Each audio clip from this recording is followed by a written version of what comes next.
प्रिय छात्र छात्राओं, कैसे हैं। मैं डॉक्टर धर्मेंद्र कुमाराम, सहायक प्राचार्य इतिहास, लक्ष्मी नारायण रामेश्वर संस्कृत महाविद्यालय, जयदेव पट्टी, दरभंगा। मैं ऑनलाइन टीचिंग हेतु उपस्थित हुआ हूँ।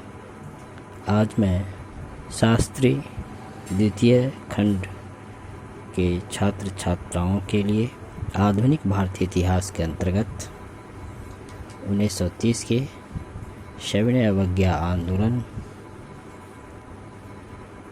के अंतर्गत बम्बई और दक्षिण भारत तथा सविनय अवज्ञा आंदोलन का अन्य केंद्र कहाँ कहाँ रहा, बम्बई में इसका प्रमुख केंद्र कहाँ था, दक्षिण भारत में इसका मुख्य केंद्र कहाँ था और कौन कौन से राष्ट्रवादियों ने नमक सत्याग्रह में अपनी अपनी भूमिका निभाई, इसके संदर्भ में चर्चा करेंगे।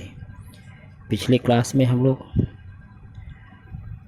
गांधी जी के द्वारा सविनय अवज्ञा आंदोलन, जिसे नमक सत्याग्रह कहा जाता है या दांडी मार्च भी कहा जाता है, को किस परिस्थिति में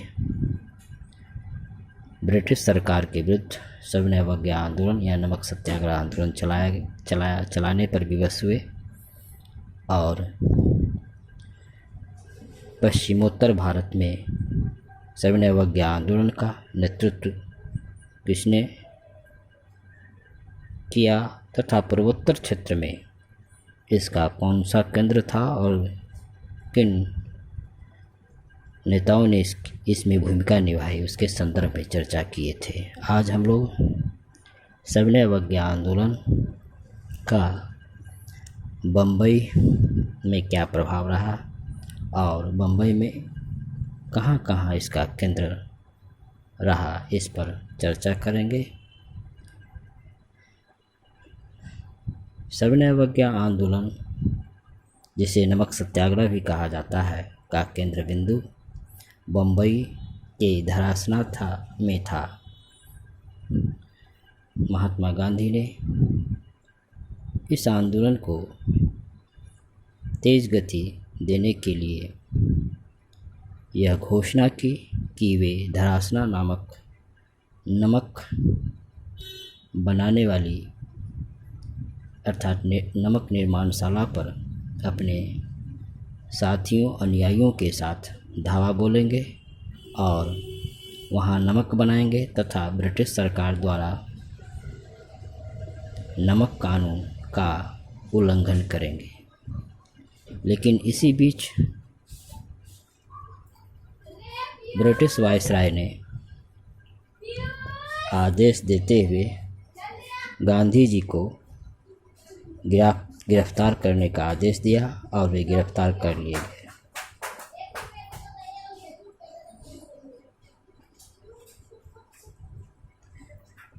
गांधी जी के आह्वान पर किए गए संघर्ष को बढ़ाते हुए 31 मई 1930 ईस्वी को सरोजनी नायडू के दक्षिण अफ्रीका संघर्ष के दिनों के दोस्त इमाम साहब और गांधी जी के पुत्र मनीलाल 2000 कार्यकर्ताओं के साथ धरासना नमक कारखाने की ओर बढ़े।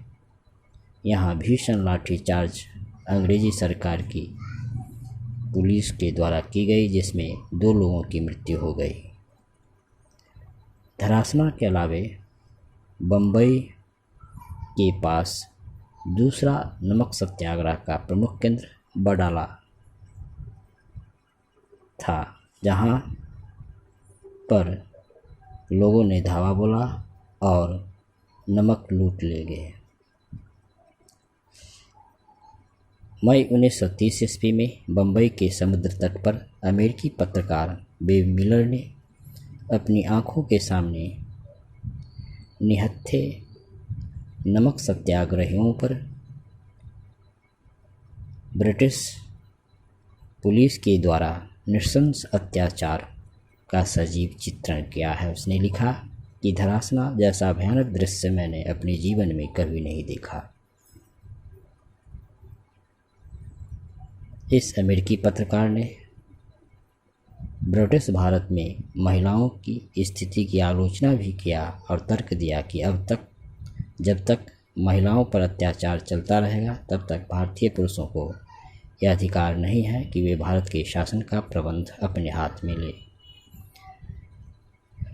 तो इस प्रकार बम्बई में सविनय अवज्ञा आंदोलन का प्रमुख केंद्र धरासना था और बडाला, जहाँ पर गांधी जी के प्रमुख अनुयायियों या नमक सत्याग्रहियों ने नमक बनाकर ब्रिटिश सरकार के नमक कानून का उल्लंघन किया। बम्बई के पश्चात दक्षिण भारत में भी सविनय अवज्ञा आंदोलन अपने तेज़ गति से बढ़ता गया। यहाँ राजगोपालाचारी ने तिरुचिरापल्ली से बदोखेम तक यात्रा की और नमक बनाकर ब्रिटिश सरकार के नमक कानून का उल्लंघन किया। इसके अलावा दक्षिण भारत के कर्नाटक में 10,000 लोगों ने सैनीकट्टा नामक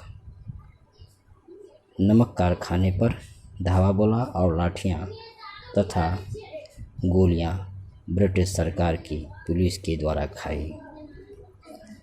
आंध्र प्रदेश में महिलाओं के जत्थे ने मीलों चलकर नमक कानून को चुनौती देने पहुँचे। वहीं केरल के वाइकोम सत्याग्रह के नेताओं ने के कल्पक्कम और टी के माधवन के साथ कालीकट से पय्यानूर तक की यात्रा की और इन लोगों ने भी ब्रिटिश सरकार के नमक कानून का उल्लंघन किया। इसके अलावा नमक सत्याग्रह या सविनय अवज्ञा आंदोलन के प्रमुख केंद्र भारत में थे, जैसे बंगाल के मिदनापुर इलाके में, उड़ीसा में बालासोर, पुरी, कटक। यहाँ भी सत्याग्रहियों ने ब्रिटिश सरकार के नमक कानून का उल्लंघन करते हुए नमक बनाया। तो बच्चों, आज हम लोग सविनय अवज्ञा आंदोलन के प्रमुख केंद्र बम्बई और दक्षिण भारत तथा भारत के अन्य क्षेत्रों में प्रमुख केंद्र कौन कौन थे उस पर चर्चा की। धन्यवाद।